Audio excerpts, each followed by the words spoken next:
která se projevila ve třetí třetině, když už Němci trochu dokázali stílit, na vedení zabrali, no, dali 2 góly, tím zápas rozhodli.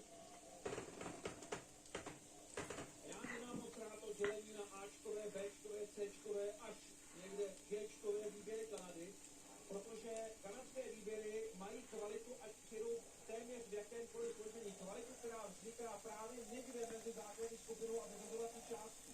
Tam se ty rozdíly mezi písmenky hodně smazávají. Ano, jistě, kdyby tady byly hvězdy, tak by asi byla hra pohlednější, možná bychom viděli víc spektakulárních akcí.